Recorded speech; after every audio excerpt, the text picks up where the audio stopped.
Então, nesta aula, nós vamos estudar luas e anéis.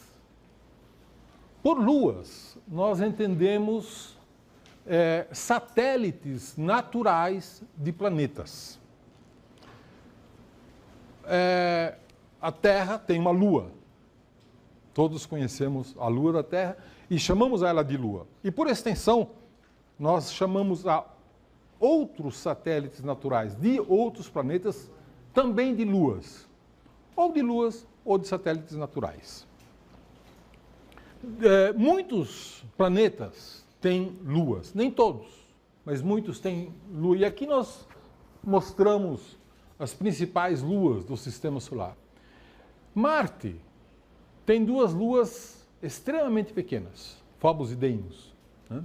Júpiter tem muitas luas, 64. Aqui só mostramos as 4 luas que Galileu descobriu com a lunetinha dele. Tá certo? Que são Io, Europa, Ganimedes e Calisto.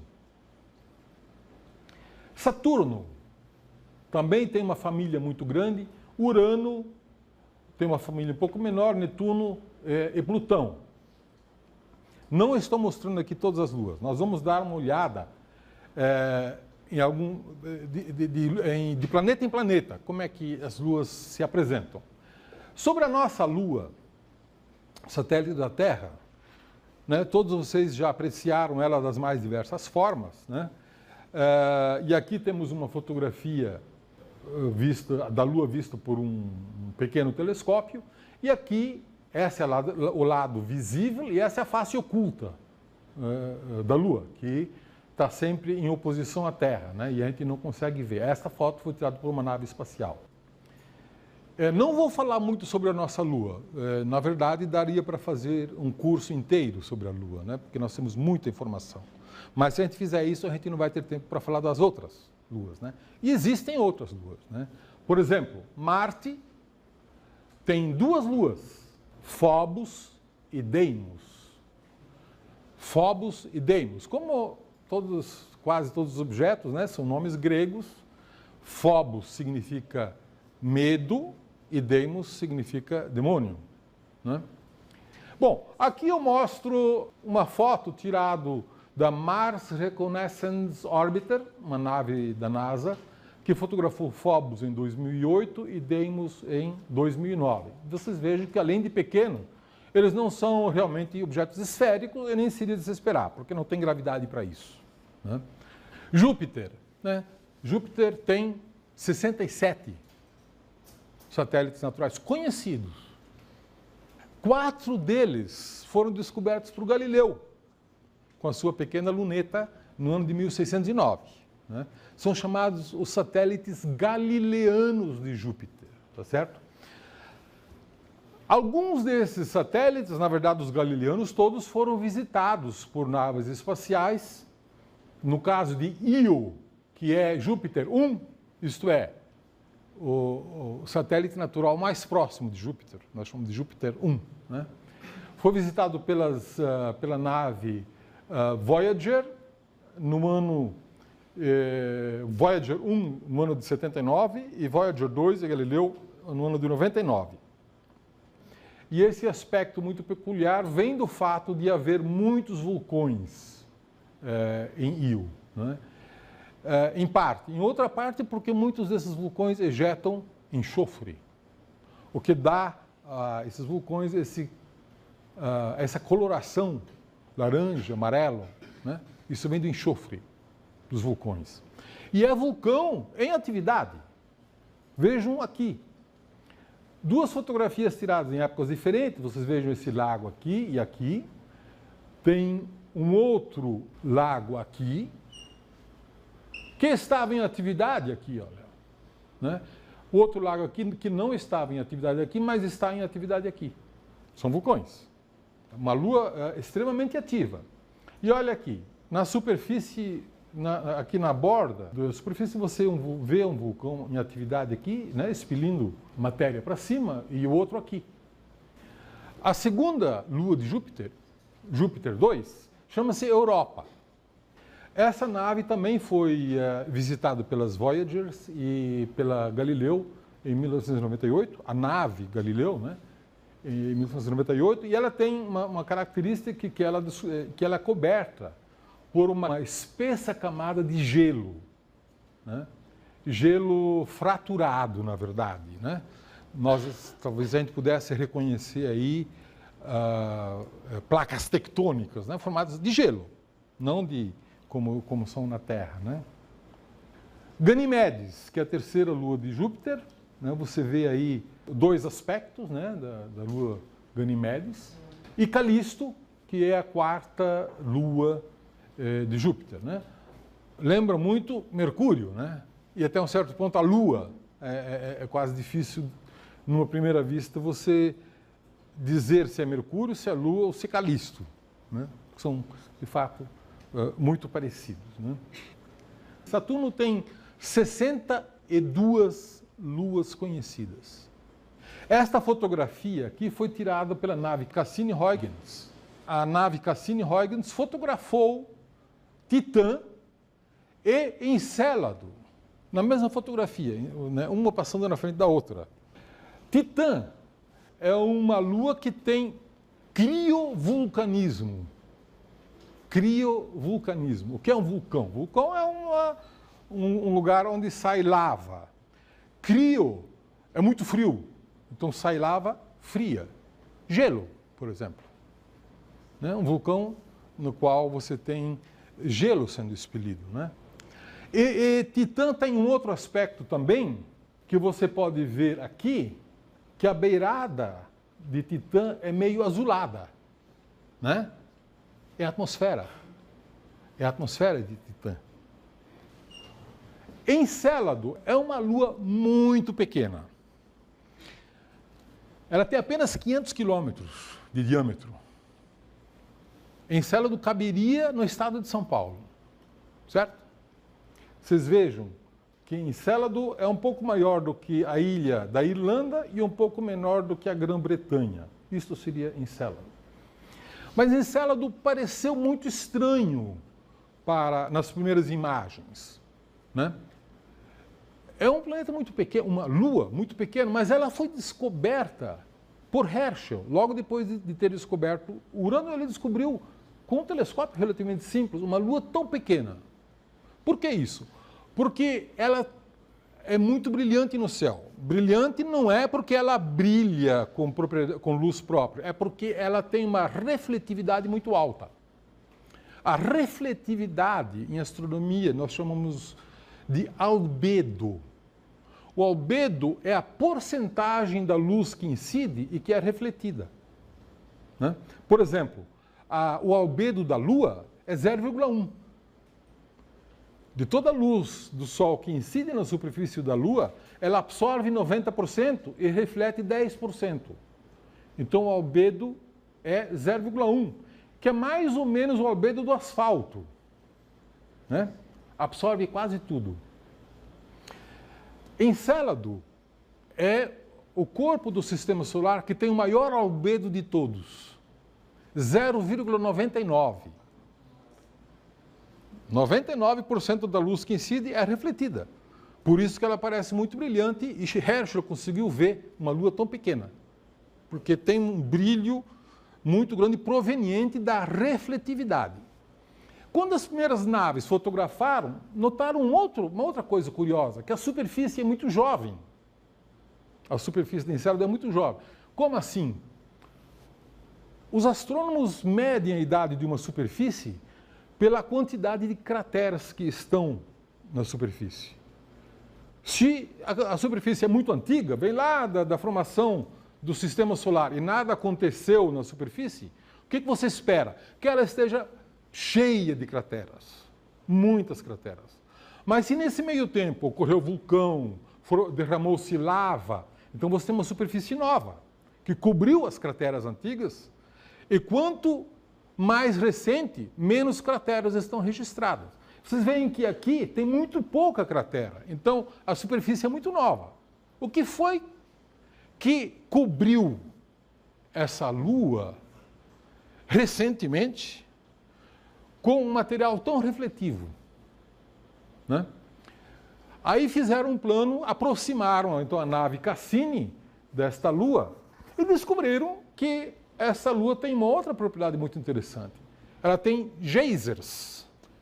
O polo sul de Encélado tem vulcões que injetam água, certo? Uma outra coisa curiosa é que essa Lua, ela se encontra aqui no anel E.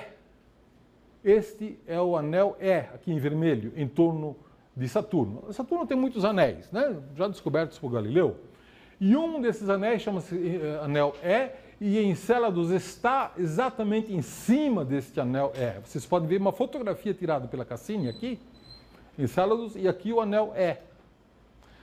E a nave Cassini colheu amostras desse anel.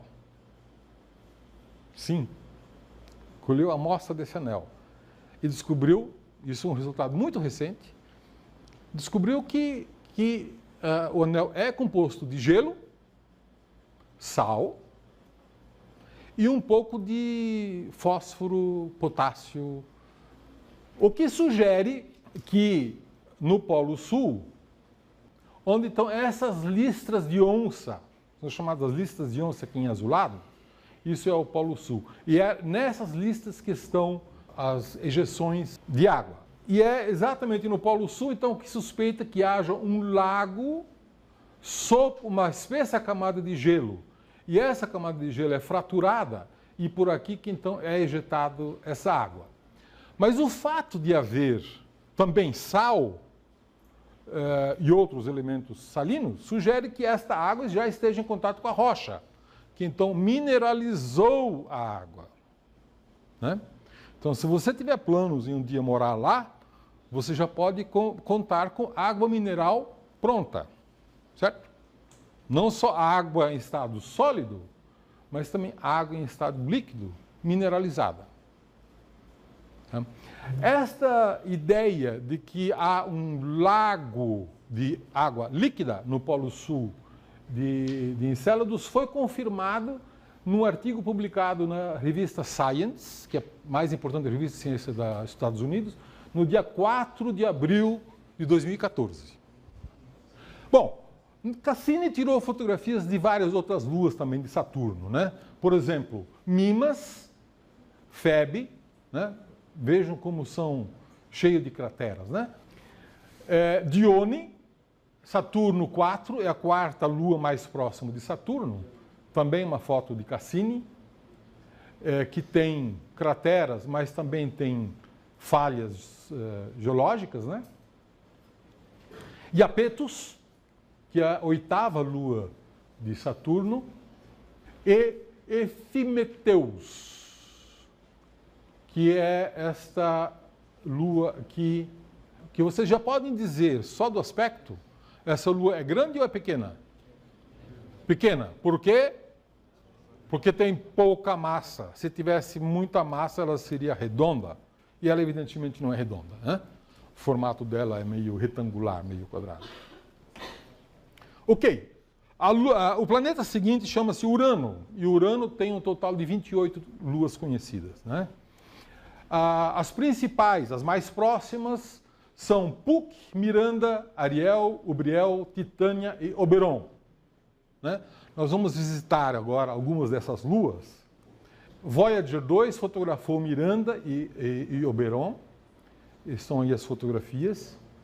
Voyager 2 também fotografou Ariel e Ubriel. São dois primos, né, pelo visto, os nomes. E já estamos agora em Netuno, né? Netuno tem apenas 14 luas conhecidas. Mas a maior lua de Netuno chama-se Tritão, né? Tritão tem essa forma um tanto quanto estranha, né, de uma região velha, cheia de crateras, e uma região nova, com poucas crateras, né? Aparentemente alguma coisa como um grande derrame basáltico aí, né? E uma outra coisa muito estranha é que, assim como em Encélado, Tritão também tem geysers, né? Aqui, você vê esses pontos escuros são geysers, soltando, então, vapor, que por causa do vento todos esses geysers têm sinal de vento jogando o vapor nessa direção, né? O vento aqui indicado por essa flecha azul e as plumas dos geysers mostrando que estão sendo jogados para lá. Alguém vai se perguntar por que alguns planetas têm poucas luas e outros planetas têm muitas luas? O que faz com que o planeta tenha mais ou menos luas, né? Então aqui está a estatística que mostra que Mercúrio tem 0 luas, Vênus tem 0 luas, Terra tem 1 e Marte tem 2. Esses são os planetas rochosos, né? Quando você vai para os planetas gasosos, você tem Júpiter com 67, Saturno com 62, Urano com 28 e Netuno com 14. Do que depende o número de luas de um planeta? Depende fundamentalmente de duas coisas: da massa do planeta e da distância ao Sol. Se você tiver um planeta próximo do Sol, a gravidade do Sol vai competir com a gravidade do planeta para prender ou para perturbar a órbita da Lua. E pode, de uma certa maneira, tornar essa órbita instável e ejetar a Lua. Então a distância, quanto mais distante do Sol, menor é a gravidade comparado com a gravidade do planeta, e mais facilmente a Lua pode ser mantida em órbita do planeta, né? Mas não é só a distância, também a massa do planeta é importante. Se você tiver um planeta de grande massa, ele tem mais capacidade, tem mais gravidade para manter a órbita do planeta, da Lua, menos influenciado pelo Sol, né? Então são dois fatores que são importantes: a distância ao Sol e a massa do planeta, né? Então, vocês vejam que, de uma certa maneira, os dois planetas mais próximos do Sol, que também são dois planetas rochosos, não muito massivos, têm 0 luas. Já o terceiro tem 1 lua, o quarto tem 2 luas, tá? E aqui você tem distâncias muito maiores e planetas de muito maior massa com muito mais luas. Mas não é só isso. Também depende um pouco da história de cada planeta e de cada lua. Então, por exemplo, as 3 luas dos planetas rochosos, que são Lua, Phobos e Deimos, eles se formaram por acidente, não é?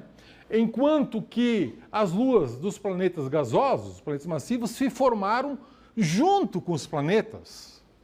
Então, nasceram junto de uma mesma nebulosa original, se formaram juntamente com o planeta. Tá certo?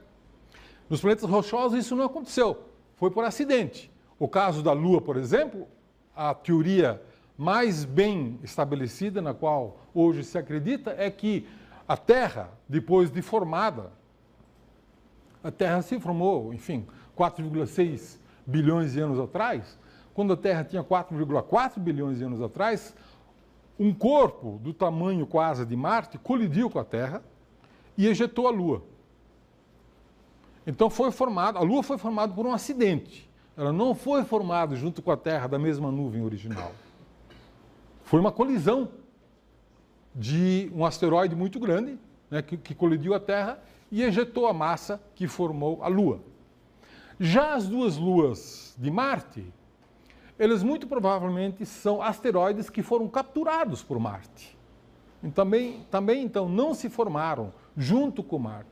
E a prova disso é que, se tivesse sido formado junto com Marte, deveriam girar na mesma direção.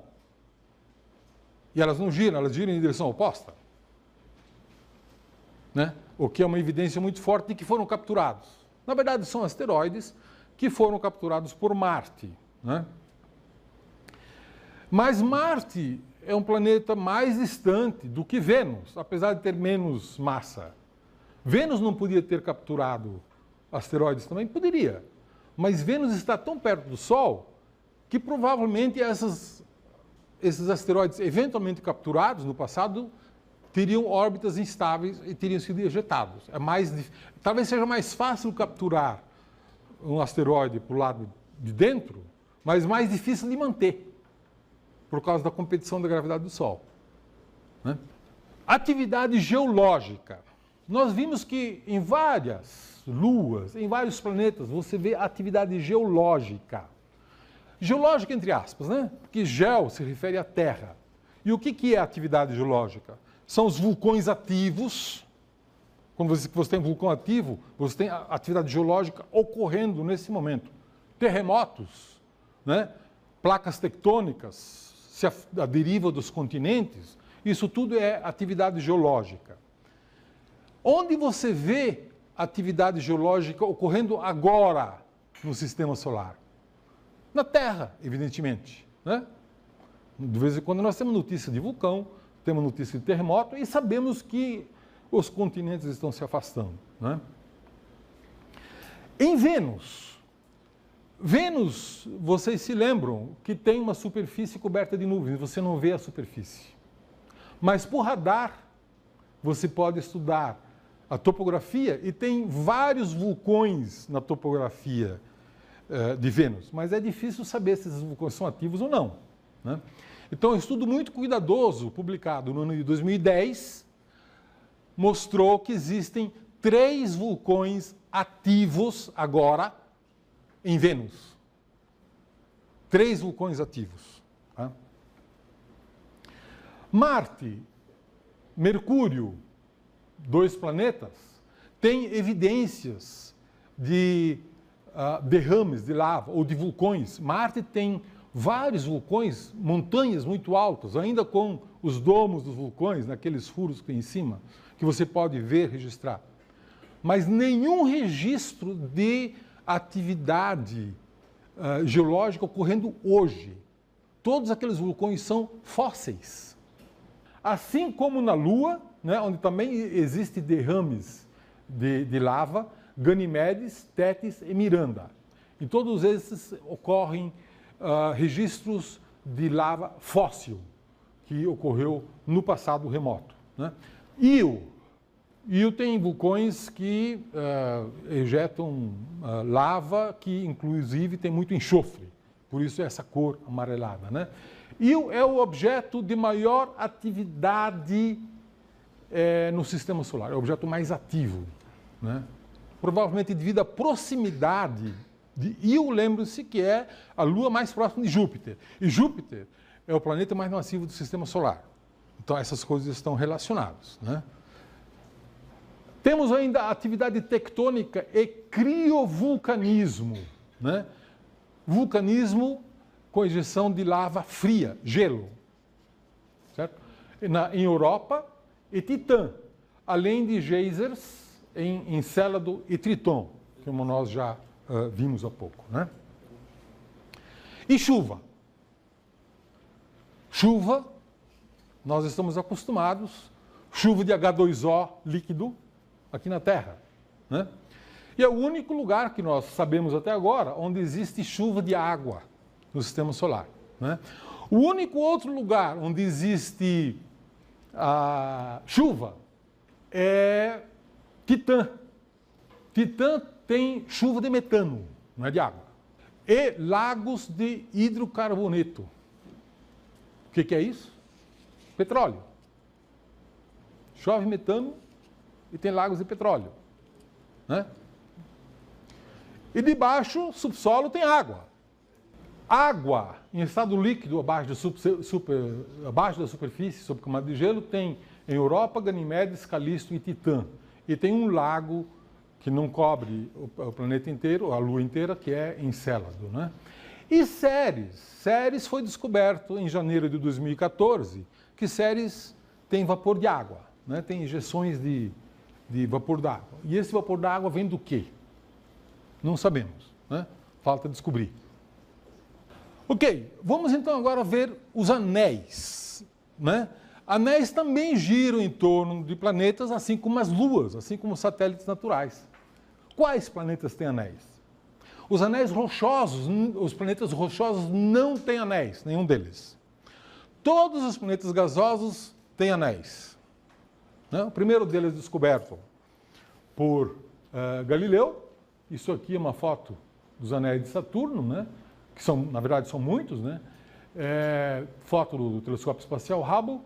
Júpiter também tem anéis, mais difíceis de serem enxergados, né? Mas essa é uma foto tirada pela nave Cassini, dos anéis de Júpiter. E a Voyager 2 fotografou anéis em Urano e tirou essas duas fotografias de Netuno, que mostram também anéis em torno do planeta Netuno, né? Então, todos os 4 planetas gasosos, além de muitos satélites naturais, têm também anéis, né? Aqui uma fotografia feita com o telescópio espacial Hubble de Netuno, né? 2003, né, você vê o anel com certo ângulo e esse ângulo vai mudando, né? Em 2005 já estava mais inclinado e em 2007 praticamente você já vê ele, o anel alinhado com a linha divisada, né? Ok. Qual outro corpo do sistema solar tem anéis? Não tem anéis nos planetas rochosos, não tem anéis nos planetas anões, só tem anéis nos planetas gasosos, os 4. E foi descoberto um anel em torno de um asteroide. Existem 2 anéis em torno do Centauro Chariclo.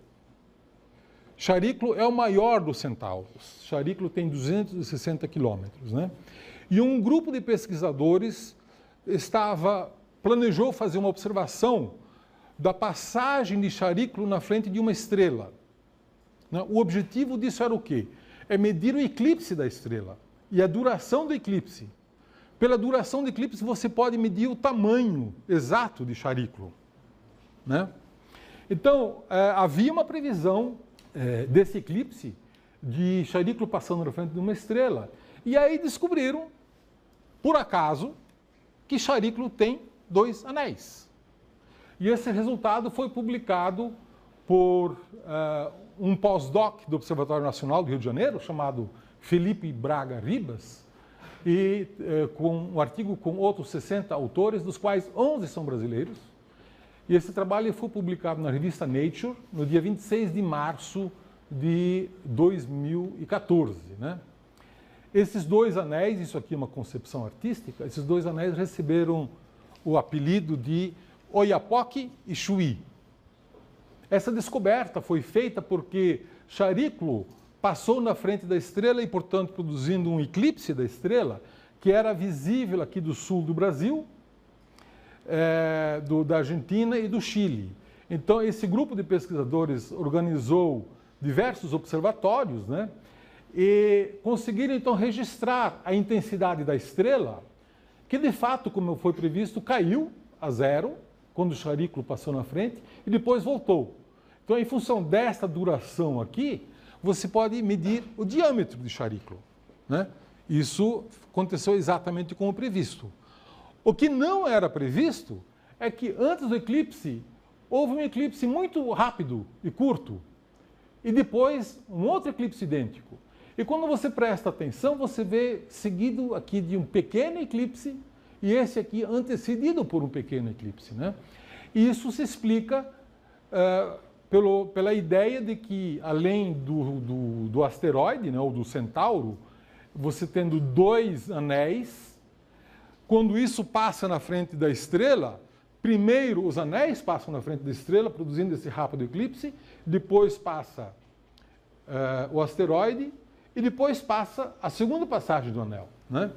Então, a observação de Foz do Iguaçu, do telescópio de Foz do Iguaçu, registrou isso aqui, Ponta Grossa, no Brasil, né? Aqui em La Silla, no Chile, aqui em Cerro Tololo e Cerro Pachón, e aqui em Bosque Alegre, né? E aqui em Santa Martina. Então, com isso, você consegue fazer um mapeamento não só do asteroide, mas também os detalhes desses anéis, né? É o primeiro asteroide que mostra que tem anéis. Talvez isso seja uma coisa comum em asteroides, né? Não sabemos.